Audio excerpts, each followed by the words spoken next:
Hey, what's up, everybody? Welcome to Trust and Believe. I'm your host, Shaun T. And today, you know what? I'm going to talk about something that's really been on my mind a lot lately. But I want to first say, before we get into the podcast, that you all know that I'm not an anti vaxxer. I'm not against COVID. I believe that it's 100% real. I believe in science. I have a degree in science. But there have been some things throughout this pandemic that have, in my opinion, gone unnoticed, but maybe not necessarily only unnoticed. There's also been some things that I think have gotten less attention that should have really gotten a lot of attention. And it's affected me not more than anyone else, but I know it's affected me a lot. And that has to do with the mental health behind this pandemic. And more importantly, somebody like me, I'm a bit of a hypochondriac anyway. And I just believe that there have been some things going on throughout the pandemic that have exacerbated that. So I just wanted to preface by saying this is not some sort of like crazy political believe in this, but not believe in that. It's really just from the heart that I feel there are things that have been going unnoticed. And I know that there has to be a lot of you out there that feel similar. And if you don't experience what I'm about to talk about, I can promise you that there's someone within the 5 closest people to you that have experienced something like I've experienced, even if it's just a little bit.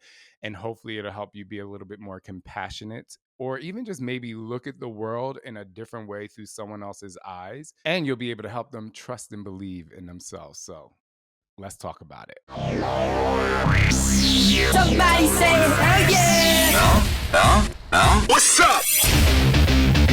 He's better than Oprah. Come on, y'all! This is Shaun T, and it's time to trust and believe.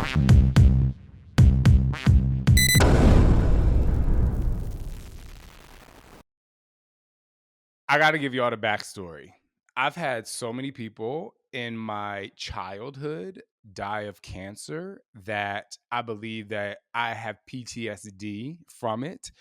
Obviously, you all know that I was very close to my grandparents. They basically raised me. My grandmother had breast cancer twice. The second time she had breast cancer, she was like, I'm just not even going to take the medicine anymore because she was just like, I'd rather go be with your grandfather who had already passed away.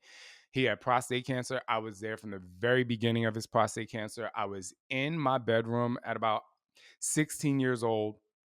And I just remember it was around maybe 10:30, 11 o'clock at night, because that's about the time where I turned off my light to go to sleep. And I just remember my grandfather, I always knew which one of them were going to the bathroom because I lived in a house where the floors were a little rickety. So I could tell if it was light steps, it was my mom. If it was big old steps, it was Papa. But I just remember him going to the bathroom and closing the door. And you've never been affected by hearing a grown, powerful man cry. I should say, I've never been affected like I was affected that day. My grandfather went into the bathroom, and I guess he had experienced a tremendous amount of pain while trying to go to the bathroom. And I just heard him crying. I've never heard my grandfather have pain before. He was always praying and just like really strong. And so he got in the bathtub. I kind of let it go, and he got in the bathtub, which was literally on the other side of my wall from my bedroom. And I just heard him in a tremendous amount of pain. And so as I was walking out of my room to go into the bathroom, which I never did before while he was in the tub, and my grandmother was coming down the hallway. And we kind of looked at each other like, I'm looking at her, like, what should I do? Because, I've never walked into the bathroom on pop up before. And we kind of looked at each other and simultaneously in thought was just like, let's just go in here. And I remember I've never felt feeling someone's pain before that. And we went in the bathroom. We had to pull him out of the tub and get him onto the bathroom floor.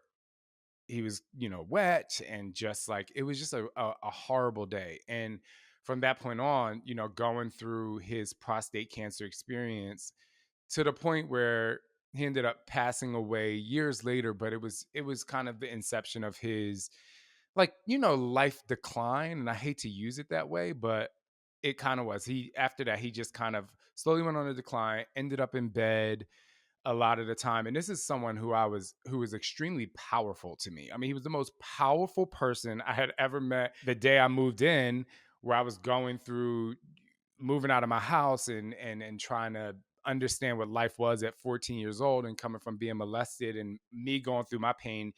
He was my lifeline, and he was the one that prayed for me and was like, we're going to get through this, even though I never told him what was going on. He was just like this really powerful person that affected me a lot. And even if you go to the other side of my family, my step monster side of my family, both grandparents on that side died of cancer. So I just had this like really horrible fear of dying, because everyone that died in my life when I was a kid, it was a horrible experience. And so that, combined with the fact that all of these people that had died of a horrible experience died from a disease. And so health became really important to me. And as a very young person, I was always kind of afraid of death, and I was always afraid of being sick. If I got the flu, I mean, it was a wrap for me. I was just like, oh my gosh. So I've been like that forever. And even as an adult, when I met Scott, I remember meeting Scott. And I said to Scott, I said, listen, when I get sick, I'm a nightmare. I was like, I'm a horrible sick person. I was like, I can have a drip in my nose, and you're gonna think that I don't mean this in a funny way, but I'm like, you can plan my funeral right now. Like, this is what I want. I'm planning the flowers. Like, I have the whole thing planned out from a drip in my nose from a cold. So I have to tell you, this is like this is way before COVID exists. This is, just my life in general, and going to therapy about it and talking about it and whatever. So I wanted to set that up for you because I feel like it's really important for me to be extremely transparent and honest about where I was before COVID started and before the media kind of took COVID to a place that it went to. So you know that I did have a foundation of fear, and so I just think that's really important before I move on. So when the pandemic started, Scott and I used to, I'll be straight up. I'm not one to like throw news organizations under the bus, but we would be in the house, pandemic comes on, first thing you do is you turn on the news. What is the news station that we watched most? It was CNN. We were like, all right, let's turn on CNN. Let's see what's going on. Just like hearing everything that's going on. And I remember, I don't know, probably 3 months into the pandemic, Scott just being like so annoyed. We had put our kids to bed and he was so annoyed. And I was like, I was like, why are you annoyed right now? Like, you're not even telling me why you're annoyed. He was like, because this entire thing is fear based. He was like, they're literally just trying to scare everyone. And he was like, there's a little bit of science and a lot of fear, a little bit of science and a lot of fear. And at the time, I didn't process it that way because I was just kind of like, okay, well, I'm taking away the information because as a person who has a degree in science, I'm like, oh, like I want to know the science. I wish I could be in a laboratory. I want to know where this came from. But then as the pandemic went on, and a lot of at the beginning of May of this year, I started to experience a lot of mental health behind kind of given to myself last. I realized that a lot of my mental health issues and anxiety came from just the pandemic and the information that was being fed on a constant basis. And I used to wake up and be like, I'm going to turn on the news. That's what I wanted to do. I drank my coffee and turn on the news. And I don't know, everyone has their own news source. I don't know what it is, but everyone has their own news source. And not until the pandemic did I realize that a lot of what they do is try to keep you tuned in so they can make money on advertising. And they use keywords that keep you tuned in. You can watch it. The minute a segment goes off, it's like, we're going to pop on a segment for you to listen to so you can stay throughout the commercial. Some things are based on like straight up lies, some organizations, and some are based on straight up fear. And they'll put something in that's going to be like, they want you to go, oh my God, I have to stay throughout this commercial. I got to get the information. And so, like I said, I want to be very clear. There are some people who were looking at it like Scott, who's like, I'm totally see through this. And people like me at the time or beforehand that was looking at it as just information. And I just want to know what's going on.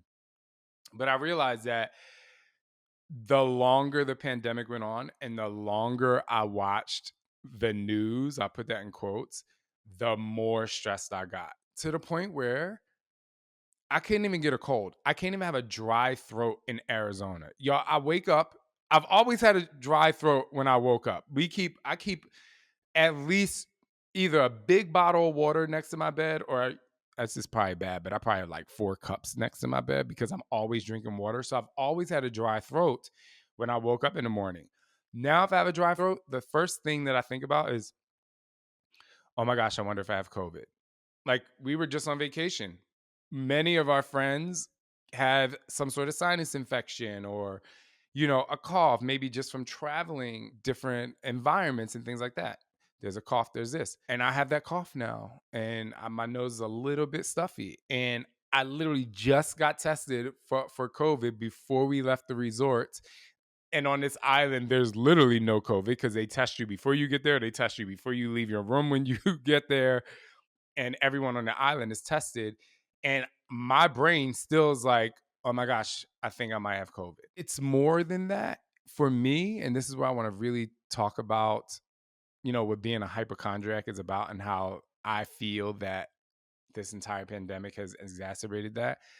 Like, I don't stop there. I will feel a symptom, and then I'll Google the symptom, and then I'll keep Googling the symptom until I get to the worst possible thing that it could be. That's all I'll say. But now, when you Google something, if you Google sore throat, it'll probably come up sore throat, COVID. If you Google symptoms of, a lot of times it'll come up I'm just gonna say it, it'll come up symptoms of COVID. And so now, I was supposed to meet up with a friend in New York City, and he was like, oh, woke up feeling a little weird today. And he sent me a picture of him in a line getting a COVID test. Before, that's not the first thing we thought about. Before, it was just like, oh, I have a cold. Let me, kind of wait a day to see what it is. And but the point is, like, this picture that he sent me, this line was hella long. It was the craziest thing. A week and a half ago, before I left New York, there were people waiting inside to get a COVID test. And, 9 days later, there's a line around the block. And I'm in no way, shape, or form saying that you should ignore the fact that there's different variants and there's COVID, and there are, you should be mindful because there are people out there that are, getting super sick. But I just think that we're in a really unhealthy place. At least I am, when it comes to getting sick and just general health, because now I'm in a place where I'm overlooking everything, and I'm like, oh my gosh, I think I have COVID. To the point where people I'm with every single day, I'm just like, I almost texted Chip and Elliot this morning being like, oh my gosh, I don't know if you guys should come in because I have a cough, knowing that they have the same cough. But I'm like, but mine is different. Mine, like, this is it. Like, mine is like, I got it. My mind just like constantly goes there, constantly goes there. The thing is, it's just not healthy. I think I heard one segment on the news recently because I purposely was like, let me watch the news to make sure that I'm not being crazy. And I turn on the news, and it is exactly what I said. It's just constantly COVID scare, COVID this, COVID that, COVID this, COVID that, COVID that. And I've only heard one psychologist on one of the news stations say, we should be very mindful that there are a lot of people that are suffering from the mental health behind COVID, and that it was really cool because they said there are a lot of, companies or organizations or therapist sites that you can use if you feel like you are overwhelmed, to the point where, and I was actually very pleased and relieved that they gave the number to the suicide prevention hotline. I think it was just like the first time that I heard on the news that people are really giving weight to the fact that this is taking people down a crazy path of just like mental stress, anxiety, people who suffered from depression, probably getting worse. And now, you know, a lot of people during the pandemic were, well, everyone was kind of quarantined, right? And I had never experienced being quarantined by myself. For me, I live with my in-laws now, so it's Scott, myself, my kids, my in-laws, And then here, Team Shaun T, obviously Chip and Ellie are here. So we kind of had our group of people, if you will. We had a family as we were kind of going through the pandemic, and you had people to talk to. And in Arizona, like you can still go outside, but there are places in the world that you have to stay in your house. And a lot of these places where people they don't have roommates, they are obviously single. They may have lost their job. So not only are they sitting in their house, they are stressed that they don't have money. On top of the fact that they're stressed that they don't have money, some of them could be sufferers of anxiety or depression, or maybe even in a strained relationship. Some people got stuck in a house with a spouse that they were on the verge of getting a divorce with, and now they're stuck in a house and there's no outlet. I just want to be very clear. I am in no way, and I said this before, I'm not trying to ignore the fact that there's, a disease out there that is killing people. But I definitely feel like we should be able to have a bigger conversation around how it's affecting people. Because for me, if I walk outside, I can't look over my shoulder and see COVID, right? Like I can't look over my shoulder and be like, "Oh, there it is." So I'm walking outside and I'm constantly in this place of fear. I got a massage yesterday. The first thing I say to the massage therapist when he walks in the room, can you guess what I said? The first thing I say is, "You're going to hear me cough, but it's not COVID." Like, I literally have to preface things, be like, I got tested. It's not this. And, luckily, even though the massage wasn't that great, luckily he was a really nice guy. And, at this place, they have to wear masks and stuff. And he was like, don't worry about it. I get it. It's completely fine. But just the fact that you have to like constantly talk about this thing is just overwhelming. You're supposed to be at a spa, you're supposed to relax, and they have social distancing measures in there, which is totally fine. But it's just way too overwhelming. And that's why I'm so happy that on the podcast, we are sponsored by BetterHelp, Better HELP, because like I said, a lot of people are scared to leave the house. They don't want to leave their house, or they're just afraid to talk to someone in person. And it's just a really great way for you to get the help that you need and to maybe talk to somebody who's not going to judge you for being that way. Because there was a lot of times during this process where I would even be afraid to tell Scott that I was overwhelmed. I mean, I would be in the house and he'd be like, what's wrong? And I'm like, nothing, I'm fine, and I'll go play with the kids, to the point where I would just be sitting at the table and he'd be like, what's wrong? And I'd be like, I would literally start crying. I'd be like, I'm so overwhelmed because I suffer from hypochondria in like a really bad way. And so that, on top of the fact that I have to leave him and the boys, and then I have to go to, Los Angeles, and I have to be around people who I don't know. I don't know where they are. I don't know if they're partying at night. I have to be in enclosed spaces and up close to people who I haven't really had the chance to vet out, if you will. It's just also overwhelming. So for me, I would just be super overwhelmed and I'd be afraid to talk about it. And so that's the next point I want to say is, if you have somebody and you're afraid to, talk to a therapist, or you have a spouse or a best friend, it's so important for you to be able to get it out and to talk to people. I'm lucky enough that I can talk to anybody in my inner circle, if you will. I can talk to Alex, I can talk to Chip, I can talk to Elliot, I can talk to Scott, I can talk to his mom and dad. I can talk to almost anybody who's close to me about the way that I'm feeling without feeling judged.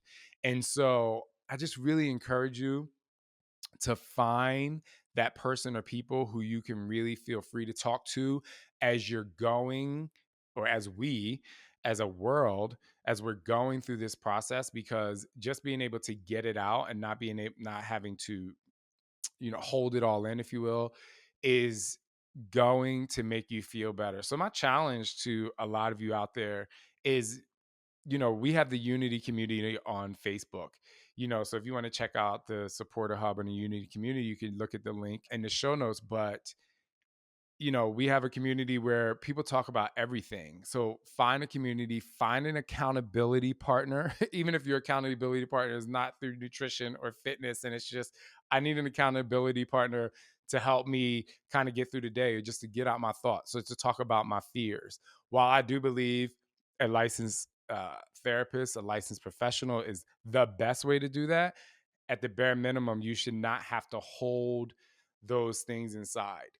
And the other thing I'll say is my brother's not married to my sister-in-law anymore, but I still call her my sister-in-law, Nicole. She's the first person who I was able to open up to about my Googling. And she is like, hell yeah. She was like, I'm on this same path. I'll start Googling and Googling and Googling until I start planning my funeral. And she was like, it's just so weird that you Google to the point where you're planning your funeral.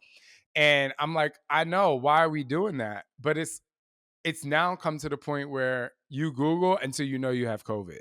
And so for some of us out there, like I said in the beginning, a lot of you may not be going through this. You may not even think about this. I might sound really crazy to you that I even think about doing that, or I even think that I could be sitting in my house and it creeps under my door and I'm going to get it. This could sound so crazy to you, but there are people out there that are even in a deeper state of fear than me.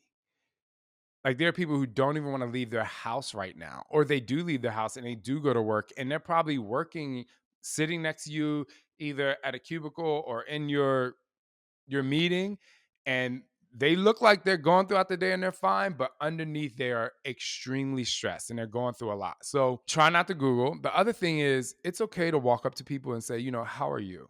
Not just like the general how are you? I remember when I was younger and I used to go to Europe and I would say, how you doing? Like my friends in Europe would be like, are you really asking me that? Because you Americans just kind of say that, but you really don't want to know how people are doing. I was like, ooh, the shade.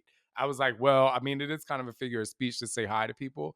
But I think now it's just really important to pull someone aside if you can and just say, hey, how are you doing? Even if they seem happy, just be like, how are you doing? How's life? No, I really want to know because just allowing someone to know that you kind of care about them and giving them, just a space and time to have a voice to be able to express themselves can take things like such a really long way for them. It can really help them just that moment of them feeling like they can be able to talk about their fears. Or it could just be a step to be like, oh wow, like someone does care and they can come back to you later. So I'm just going to leave by saying if you're going through a lot and you are definitely struggle with any kind of mental health around the pandemic, even if you're not a hypochondriac, even if it's anxiety or depression, I just really invite you to talk about it. And I think most importantly, it's just so important that you are not alone in this process. Someone like me who pushes you to believe in yourself, to dig deeper. I can fuck up some good exercises. I can push my way through a tremendous amount of pain in doing a push up.